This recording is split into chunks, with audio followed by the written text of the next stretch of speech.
Podbes. Hai. Selamat datang kembali di Podcast Mars. Sekarang kita adain podcast lagi nih bareng Badan Pengurus Harian. Coba perkenalkan satu persatu. Oke, aku Wildandi Putra sebagai Ketua Atap Kordes. Aku Lanur Faida sebagai Wakil Kordes. Halo, aku Leni Selviani sebagai Bendahara 1. Halo, aku Heru Lisa sebagai Bendahara 2. Oke, sekarang kita udah kenal ya semuanya. Boleh gak sih aku tahu tugas kalian tuh apa? Intinya aja ya, dikit-dikit. Oke, kalau dari kita sebagai ketua sendiri yaitu mengkoordinasi semua kepala ya, semua orang, semua divisi juga seperti itu. Untuk hierarkisnya para staf divisi bertanggung jawab kepada kepala divisinya, terus kepala divisinya bertanggung jawab kepada kami seperti itu. Lanjut yang lain. Oke, di sini saya sebagai bendahara, tugasnya tuh mencatat masukan dan pengeluaran KKN ini. Masalah uang berarti ya? Ya, masalah uang. Oke, lanjut. Dan Ya, gimana sih cara BPH menjalankan fungsi masing-masing gitu, biar semuanya tuh jalan secara efektif? kita itu sebenarnya sama semuanya, cuman kita dibedakan dengan nama tupoksinya masing-masing seperti itu. Kalau kita misalkan aku ketua nih, ketua sama Wulan wakil, kita itu mengkoordinasi semuanya dari lembaga-lembaga, dari internal maupun eksternal, pun dari sekretaris dan bendahara itu sesuai dengan tupoksinya masing-masing. Cuman kalau misalkan bendahara ataupun sekretaris meminta bantuan atau butuh bantuan, kita dikerjakan bareng seperti itu. Oke, jadi strateginya tuh kalian tuh gotong royong Iya. Ya, kolaborasi ya. Oke, lanjut. Apa sih pencapaian yang udah kalian lewatin sampai saat ini? Pencapaian dari kami sebenarnya keseluruhan ya, dari keseluruhan itu berhasil mendatangkan rektor sebagai narasumber di salah satu program. Sama selain itu juga Bu Camat dan para pejabat-pejabat kampus maupun di daerah sini itu sangat support dan sangat banyak terhadap Margahayu Selatan ini. Terus salah satu pencapaian terbesar juga nanti pada tanggal 26 Agustus itu ada penarikan mahasiswa KKN se-Kecamatan Margahayu, dan tempatnya itu atau tuan rumah itu di Desa Margahayu Selatan. Keren banget nih, patut untuk di upload ya guys. Oke, lanjut kita ke pertanyaan, bagaimana sih tantangan dalam menjalankan proker ya semuanya gitu. Kalian tuh pasti tahu ya semua proker dari masing-masing divisi. Gimana sih kalian tuh menghandle semua permasalahan yang ada? Kalau dari aku, karena memang kan tiap divisinya itu punya tupoksi kerja yang masing-masing yang berbeda juga. Nah, kalau misalkan dari tantangannya, sebetulnya dari komunikasi sih. Karena miskom sedikit juga udah langsung berantakan gitu. Jadi mungkin tantangannya dari komunikasi, dari kerja tim juga. Kadang ada yang kerja, kadang yang enggak. Itu kan balik lagi ke divisinya. Cuman tantangannya itu sih dari komunikasi. Karena dari beberapa kejadian, dan beberapa proker juga yang terjadi itu komunikasi. Itu aja sih. Jadi kalian berusaha untuk berembuk, bermusyawarah dalam yang mufakat gitu ya. Iya. ya. Lanjut ke pertanyaan selanjutnya, bagaimana BPH bekerja sama dengan divisi-divisi supaya divisi-divisi itu tidak bergerak masing-masing? Gimana untuk strateginya? Tidak bergerak masing-masing. Oke. Kita itu strateginya yang pertama mengumpulkan dulu semua kepala divisi.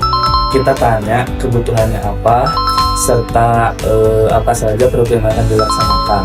Perihal bekerja sendiri-sendiri itu sih sebenarnya udah tugas masing-masing, cuman lebih tekankannya lagi itu ketika misal si divisi A itu telah melaksanakan kegiatan dan rampung, berarti itu boleh tuh membantu divisi lain yang sangat membutuhkan, karena kan nggak semua divisi sibuk bareng dan nggak semua divisi juga free bareng seperti itu. Jadi mengisi kekosongannya itu dengan cara saling backup antar divisi seperti itu. Apa sih rencana kalian ke depan? Di mana kalian itu kepala ya dari KKN ini gitu?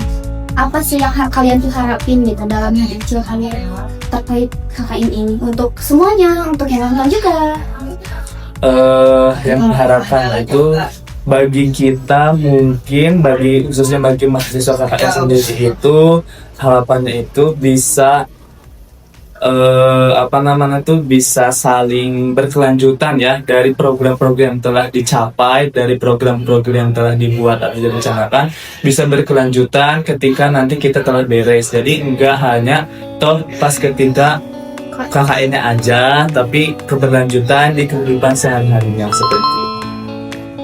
Menurut kalian kalau peran mahasiswa dalam KKN itu di desa itu seperti apa? Baik, peran mahasiswa di desa ini kan tentu sebagai agen perubahan gitu. Entah itu di desanya masih kurang dari digitalisasi, kita bawa digitalisasi. Apakah di desa ini sudah maju, kita bantu lebih maju lagi. Jadi peran mahasiswa di sini sebagai perantara dari mahasiswa ke pemerintah, entah itu langsung ke desa. Jadi kita jadi aspirasi masyarakat itu mendengarkan suara-suara masyarakat itu seperti apa, mungkin ada keluhannya kita sampaikan ke pihak desa dan kita buat satu program kerja yang bisa membantu mereka untuk lebih maju. Nah, dalam menjalankan semua itu ya yang tadi kalian jelasin, ada gak sih hal yang paling berkesan gitu, yang memorable di hati kalian sendiri selama ini? Kalau aku sih memorable-nya itu ketika kedatangan rektor sih, karena maksudnya tuh nggak semua lokasi KKN itu didatangi oleh rektor, pun rektor sendirinya juga datangnya itu bukan hanya mengunjungi saja, tapi sebagai narasumber di salah satu kegiatan kami. Kalau dari aku yang paling berkesan itu kita sebagai kepala dari divisi semuanya, yang paling berkesan ketika kita semua udah capek, tapi kita harus tetap saling nguatin, saling ngasih semangat untuk terus kedepannya lebih semangat lagi. Jadi kekeluargaan Iya, saling support satu sama lain. Ya, tadi kan hal yang berkesan ya buat aku pribadi, karena aku memang sedikit pendiam, jadi ngerasa ketemu banyak orang, terus di beda kelas juga, jadi ngerasa wah gitu punya teman baru, itu aja sih. Ada lagi? Sudah. Contoh kolaborasi yang berhasil, misalnya sama desa apa, RT apa, gitu. Menurut kalian yang paling berhasil? Yang paling berhasil itu yang pertama gotong royong sama banyak RW ya, termasuk RW 14, RW 12 dan lain sebagainya. Terus senang juga Nansen 9A juga. Terus garap gerakan administrasi rapih itu di RW 12 di RW 15 ya, di RW 15 itu sangat terjalan. Terus juga yang paling berkesan itu pas kemarin perayaan 17 Agustus itu kita semua kolaborasi antar pihak ya, maupun mau itu internal ataupun eksternal. Gimana sih suka dukanya dia? Apakah ada yang menyenangkan? Apakah ada yang menyedihkan juga? Kalau dari aku kesan itu yang pertama anak-anaknya itu maksudnya tuh mudah untuk dirangkul, mudah untuk dikoordinasi ya, walaupun ada 1-2 orang yang mungkin kurang aware karena ya gimana pun juga kita semua 93 kepala nggak mungkin dalam satu waktu disamakan seperti itu. Kita juga pasti punya kurun waktu yang mungkin bisa lebih disamakan lagi. Jadi untuk ukuran 87 orang ini sudah cukup berhasil ya? Iya, kalau dari aku pribadi ya, karena sejauh ini gak ada masalah yang riskan ataupun sesuatu yang riskan terhadap kegiatan KKN ini seperti itu. Yang lain ya? pertanyaan terakhir mungkin ya. Apa sih yang mau disampaikan kepada adik-adik yang nonton, misalkan tentang pendidikan lah atau apa gitu? Pesan nih, lebih ke yang bisa kalian petik gitu dari kakak itu. Iya tuh yang ke semua orang. Buat kalian yang nonton, yang ada di ruangan ini, yang nonton di rumah ataupun adik tingkat yang mau semester depan, mungkin tahun depan juga melaksanakan kayak seperti kami.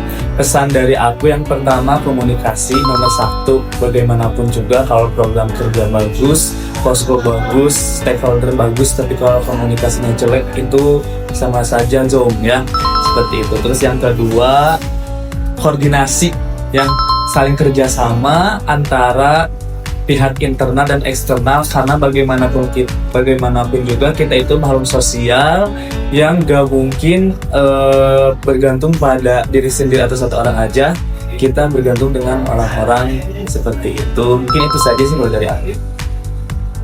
Kalau dari aku, untuk kalian adik tingkat yang mau mungkin tahun depan akan melaksanakan KKN, jangan takut karena kita bakal bareng-bareng cari teman baru juga, bakal ngobrol yang emang kita nggak akan pernah nyangka bakal gabung juga sama masyarakat atau perangkat desa, dan itu sangat menyenangkan. Kalau dari aku, sebenarnya KKN tuh ngapain sih gitu? Kenapa kita harus KKN gitu dan lain sebagainya? Mungkin buat adik-adik dan semua yang nonton, KKN tuh menyenangkan teman-teman. Kita akan bisa melihat langsung secara real time dan real life-nya di masyarakat tuh seperti apa, permasalahan yang ada di masyarakat. Kita bertemu dengan masyarakat, itu satu pembelajaran yang bagus buat kita untuk melihat bahwa masyarakat Indonesia ataupun masyarakat di Magahayu Selatan ini masih memiliki kekurangan gitu ya, yang kita harus kembangkan gitu. Jadi kita sebagai penggerak yang harus berdampak untuk masyarakat. Itu aja sih.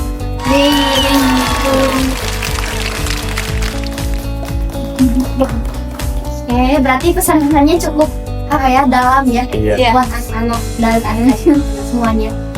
Oke, podcastnya udah selesai nih ya kita. Makasih banyak buat BPH yang udah hadir di sini. Maaf buang waktunya terbuang gitu. Terima kasih ya. Jangan lupa like, comment, and subscribe.